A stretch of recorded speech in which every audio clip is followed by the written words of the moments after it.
The legendary Dhyan Chand is widely regarded as the best field hockey player in the world ever.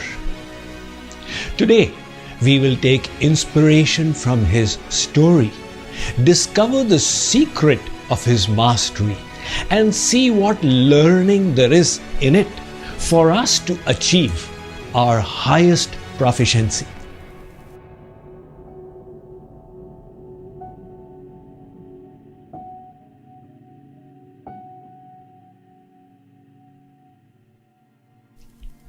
As a village boy, Dhyan Chand was interested in wrestling and was in bantamweight. But when he joined the Indian Army, he was introduced to field hockey. And he began practicing it beyond everybody else. He would put the ball on the railway track and run with it for miles without permitting it to fall. Daytime practice was not enough for him. He would, in the night, again go out to practice. Since it would be dark, he would wait for the moon to come out. His original name, few know, was not Dhyan Chand, but Dhyan Singh. However, since he practiced so often under the moon, his colleagues gave him the name Dhyan Chand.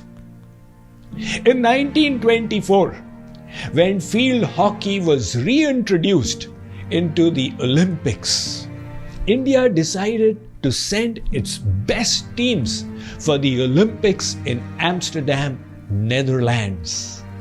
There in the finals, India and Netherlands played, and India beat Netherlands 4-1 to win a gold medal. They could not believe the mastery that Dhyan Chand displayed with his stick. So the people of Netherlands broke his stick to see if he actually had a magnet in it.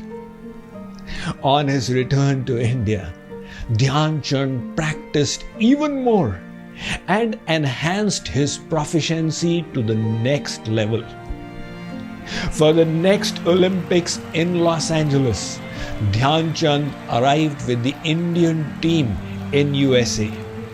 The finals took place between India and the United States, and this time India beat the United States 24-1, of which Dhyan Chand scored 8 goals, and this was the biggest drubbing ever in any international hockey match. Dhyan Chand was also the highest scorer of the tournament. The next Olympics were in 1936. Dhyan Chand was now an even better hockey player and the captain of the Indian team. When they reached Berlin, before the tournament, India played a friendly match against Germany and they lost. This demoralized them. Besides, some of their best players were sick or injured. However, the expectations from India were high.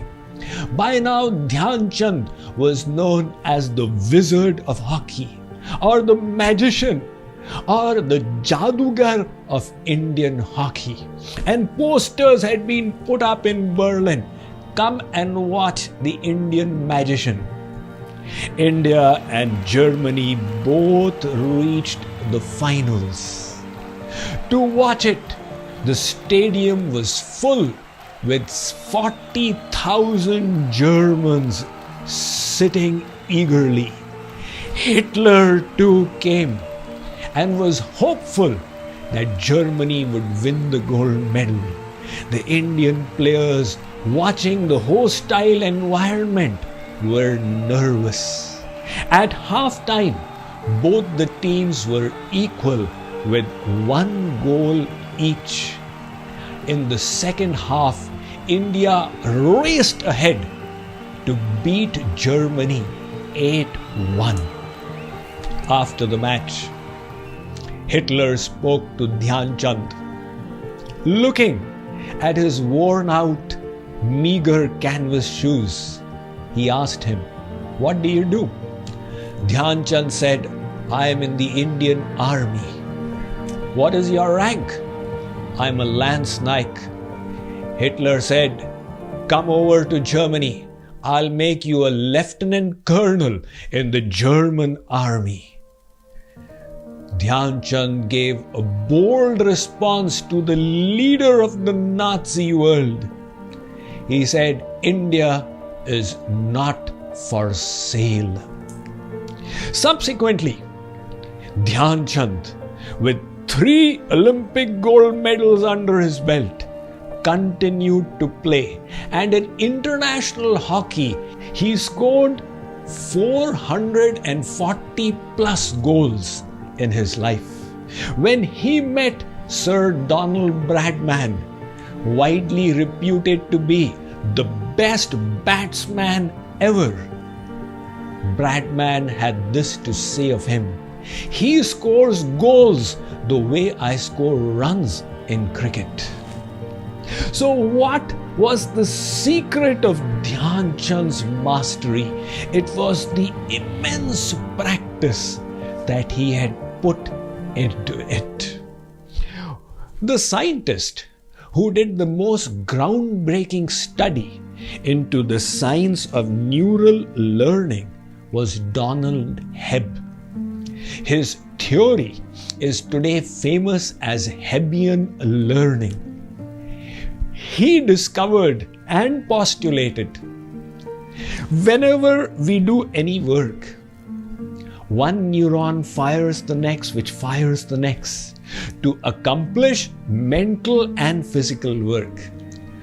Donald Hebb theorized that when the axon of one neuron fires a second neuron repeatedly, day after day, slowly organic changes take place in both the neurons, which make it easier for the first axon to fire the second neuron.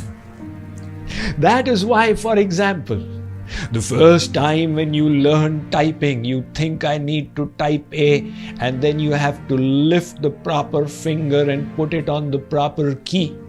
But when you do it again and again and again, that proficiency goes on increasing because of the neural learning in accordance with the Hebbian learning theory.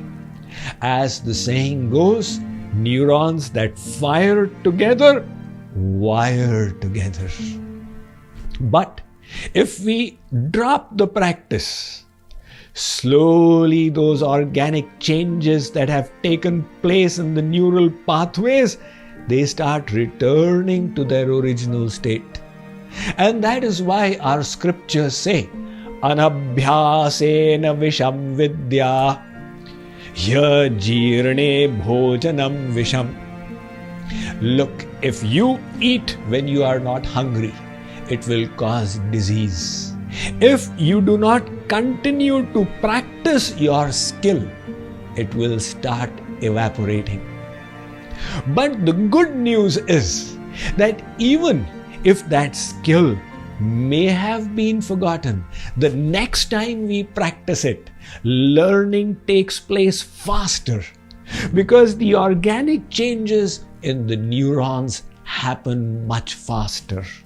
I have discussed this point in my latest book, 7 Divine Laws to Awaken Your Best Self. Let's take a look at it. Behavioral change goes through 3 stages. The first, conscious incompetence. In this stage, we struggle to learn a new skill, acquire a beneficial mindset, or develop a good habit. The second stage, conscious competence. We can now fulfill the task competently, but only by focusing our complete attention on it. The third, unconscious competence. In this final stage, we discover we can perform the task adeptly even without paying full attention. This is the power of practice. Hence, the message here for us is that practice is always the key to mastery. When Arjuna said to Lord Krishna, the mind is obdurate, restless, and uncontrollable, Lord Krishna gave this message, Abhyasena tu kaunteya. Arjun, you are undoubtedly right, but what you will need to do is practice, practice, and more practice. There is no shortcut to it. This practice not only achieves perfection through neural learning, there is another factor that comes into play called mental representations. What are these?